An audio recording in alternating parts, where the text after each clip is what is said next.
అందరికీ సమావేశానికి చేసిన ప్రతి ఒక్కరికి నా నమస్కారాలు. అయితే ఈ రోజున జాతీయ పంచాయతీ రాజ్ దివస్గా మనం జరుపుకుంటున్నాం కాబట్టి ఆ కార్యక్రమంలో భాగంగా ప్రతి ఒక్కరికి ఇక్కడ ఇచ్చిన అందరికీ శుభాకాంక్షలు, గ్రామ పంచాయతీ దివస్ శుభాకాంక్షలు తెలియజేసుకుంటున్నాను. ఈ గ్రామ పంచాయతీ దివస్ అనేది ఏర్పడటానికి ముందు 1991లోనే రాజీవ్ గాంధీ గారు గాంధీ గారు కలలు కన్నా దేశ ప్రగతికి పల్లెలే పట్టుకొమ్మలు, ఆర్థికంగా గ్రామాలు పరిపుష్టమైతే దేశం పరిపుష్టం అవుతుందని ఆయన స్వతంత్రానంతరం ఇచ్చిన పిలుపుని రాజ్యాంగంలో అయితే పంచాయతీరాజ్ వ్యవస్థ అనేది ఒకటి చట్టబద్ధం అయ్యి ఈ దేశం అమలు పరిస్తే బాగుంటుందని ఉంది. కానీ 1990ల వరకు కూడా దాన్ని చట్టసభల ద్వారాగా ఆమోదింపజేసి రాజ్యాంగంలో ఒక హక్కుగా పొందుపరచబడలేదండి. ఇందాక మన నాగయ్య గారు చెప్పినట్టుగా సామాజిక వర్గంలో బలంగా ఉన్నవాళ్ళు లేదంటే అనేక రకాలుగా బలంగా ఉన్న వాళ్ళే గ్రామాల్లో పెత్తనం అనేది వాళ్ళ చేతుల్లో పెట్టుకొని మంచి కావచ్చు చెడు కావచ్చు చాలా కాలం మన దేశంలో ఆ విధంగా జరిగింది. తర్వాత ప్రజాస్వామ్యతంగా ప్రజల చేత ఎన్నుకోబడిన ప్రజాప్రభుత్వాలు ఎట్లా అయితే కేంద్ర ప్రభుత్వం రాష్ట్ర ప్రభుత్వం రెండంచెలుగా ఈ దేశంలో ఉందో, ఇంకొకటి క్షేత్రస్థాయిలో గ్రామాలు కూడా బలపడాలంటే గ్రామ స్థాయిలో, మండల స్థాయిలో, జిల్లా స్థాయిలో కూడా పరిపాలన అనేది ప్రజల చేతుల్లోకి క్షేత్రస్థాయికి వెళ్ళాలనే సదుద్దేశంతో ఈ పంచాయతీరాజ్ వ్యవస్థని ఏర్పాటు చేసి పంచాయతీలు బలోపేతం చేయాలి, వాటి పరిపాలనను వికేంద్రీకరించాలని ఈ కార్యక్రమాన్ని రాజీవ్ గాంధీ గారు చట్టసభల్లో పెడితే లోక్సభలో ఆమోదించబడింది, కానీ రాజ్యసభలో అది వీగిపోయింది.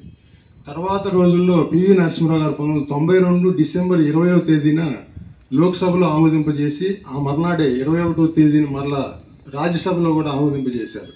తర్వాత శంకర్ దయాళ్ శర్మ గారికి దాన్ని పంపిస్తే దీన్ని దేశంలో ఉన్న రాష్ట్రాలు ఎన్నైతే ఉంటాయో మెజారిటీ రాష్ట్రాలు ఆమోదించిన తర్వాత నేను సంతకం చేస్తానని ఆయన చెప్పారు.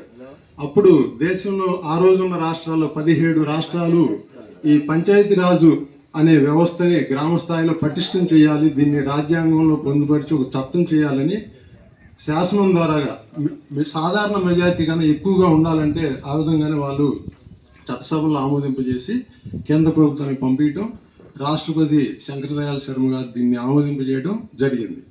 ఆ తర్వాత మన మన్మోహన్ సింగ్ గారి టైంలో ఒక పంచాయతీరాజ్ వ్యవస్థ అనేది పెట్టుకొని 10 సంవత్సరాలు పైబడి, అది అప్పటికే కొంతకాలం 20 సంవత్సరాలు 10 సంవత్సరాలు గడిచినాక దాని ఫలాలు మన దేశం చూసింది. అప్పుడు దీన్ని ఒక దివస్గా మనం జరుపుకుందాం అని చెప్పి 2010 ఏప్రిల్ 24వ తేదీన ఈ విధంగా పంచాయతీరాజ్ దివస్ని మొట్టమొదటిసారి మనం జరుపుకున్నాం. ఇప్పటికీ ఆనవాయితీగా ప్రతి సంవత్సరం జరుపుకుంటూ వస్తున్నాం. అందులో భాగంగానే ఈ రోజున మనం గ్రామంలో జరుపుకుంటున్నాం. ఇది మొక్కుబడి కార్యక్రమంగా కాకుండా గ్రామ పెద్దలు, అధికార పార్టీ కావచ్చు, ప్రతిపక్ష పార్టీ కావచ్చు, మనకేంటంటే జాతీయ పార్టీలు రాష్ట్ర పార్టీలు వేరు. మన గ్రామంలో పొద్దున్న లేస్తే ఒక చాటు ముఖముఖాలను చూసుకుంటాం. స్థానికంగా మన సమస్యలు, మన అగచాట్లు, మన బాధలు, మన సౌకర్యాలు, మన మంచి చెడులు మనకే తెలుస్తాయి. మనల్ని మనం పరిపాలించుకుంటున్నాం కాబట్టి మనందరం కలిసి గ్రామాభివృద్ధికి ఒక నిర్ణయం చేసుకోవాలి. ఇవాళ ఇక్కడ తీసుకుంటే వృద్ధులు ఎక్కువ శాతం ఉన్నారు, లేదా నడివయస్కులు ఉన్నారు, కానీ యువత లేరు.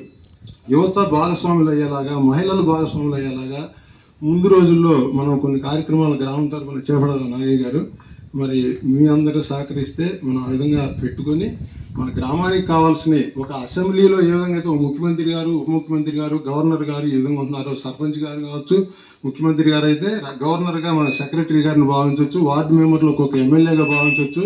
అంత బాధ్యతాయుతమైన హోదాగా హుందాతనంగా మనం వాటిని భావించి ప్రజలకు సేవ చేయటమే లక్ష్యంగా కానీ మనం ముందుకు నడిస్తే గ్రామాన్ని కూడా ఒక రాష్ట్రంలో ఏ విధంగా అయితే అభివృద్ధి పనులు జరగడం, అభివృద్ధి జరగనప్పుడు, అవినీతి జరిగినప్పుడు, చట్టసభల్లో చర్చ జరిగినప్పుడు ప్రతిపక్షం ఎట్లా ప్రశ్నిస్తుందో 3 నెలలకు ఒకసారి జరిగే గ్రామ సభల్లో కూడా మన గ్రామస్తులను కూడా చర్చించుకొని గ్రామాన్ని అభివృద్ధి చేసుకుంటే బాగుంటుంది అనేది నా ఉద్దేశంగా తెలియజేస్తూ ఈ అవకాశం ఇచ్చిన పెద్దలందరికీ ధన్యవాదాలు తెలియజేసుకుంటున్నాను.